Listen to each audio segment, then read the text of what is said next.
J'aimerais bien alors est-ce qu'on parle de ça de suite ou est-ce qu'on parle de la structure des histoires que tu as employées? Peut-être on va commencer par ça, puisque finalement on va commencer à parler de la création de ce livre et de cette structure d'histoire que tu as utilisée en intérieur.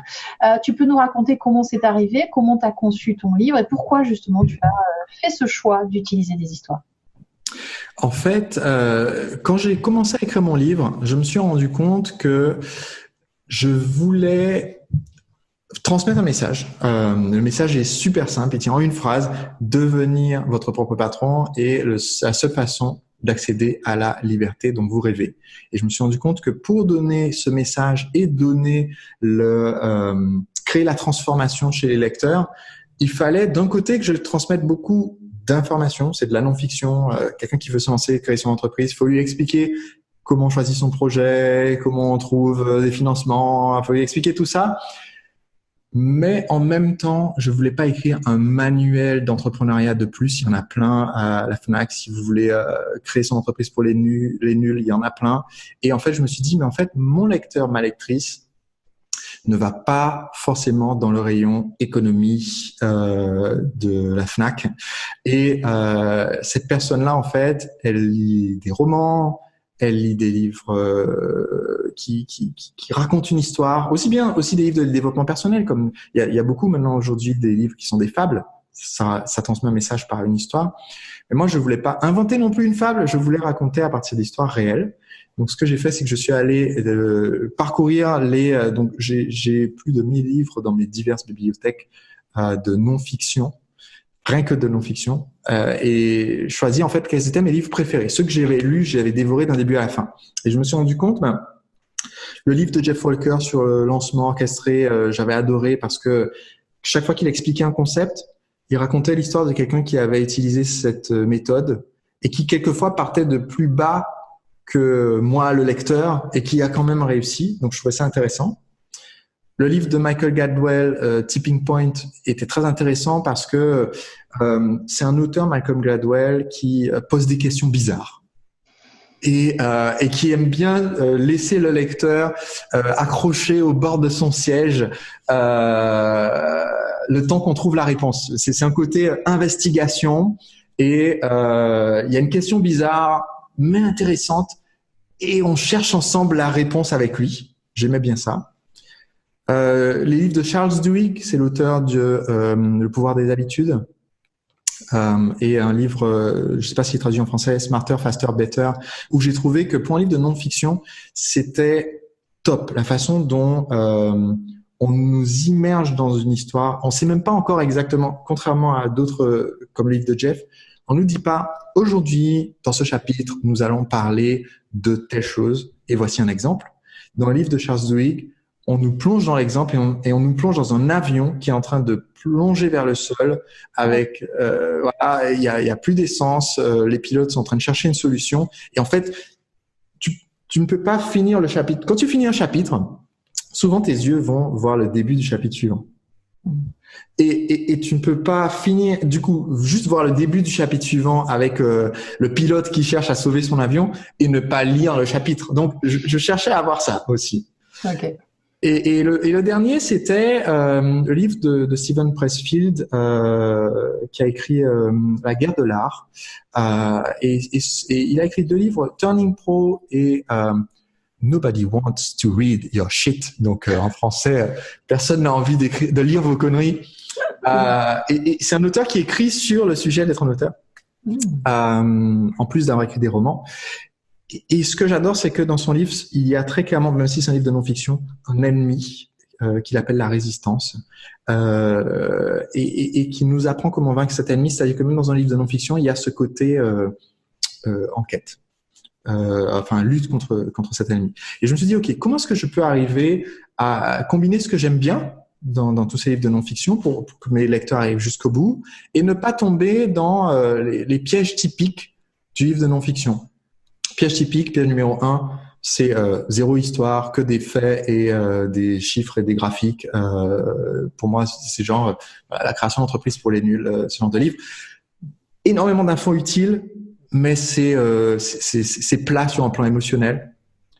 Ou alors tu as ceux qui sont le mode investigation, mais ça s'applique pas à moi parce que moi je suis expert sur mon sujet, donc je peux pas raconter une histoire. Je dis je suis allé chercher les solutions, interviewer X experts, ça collait pas par rapport à mon livre. Le mémoire, c'est intéressant. Le côté je raconte mon histoire perso, je l'ai fait dans des livres précédents, c'est intéressant, mais c'est aussi ça manque de dimensions différentes. Donc moi, j'écris mon livre, je raconte mon histoire, d'accord, d'ancien prof de salsa. Mais est-ce que Emmanuel, qui ne veut pas lancer un cours de salsa, qui n'est pas un mec, tu vois, est-ce que chaque lecteur va se reconnaître dans l'histoire? Non. Donc, je voulais pas faire que mon histoire. Et le dernier, c'est, je viens de mentionner tout à l'heure que dans les livres comme celui de Jeff Walker, j'ai bien aimé le côté, il donne un conseil, on voit quelqu'un appliquer le conseil, et en même temps, ce qui ne m'allait pas, c'est que des livres comme ça donne l'impression que ce sont des petites briques de couleur. Une brique bleue, là, on va parler de l'étude de marché, on va voir le mec qui fait le truc. Une brique rouge qui parle d'autre chose et on voit quelqu'un d'autre. Et où, en fait, il n'y a pas une histoire qui continue, c'est juste des épisodes qui n'ont rien à voir les uns avec les autres.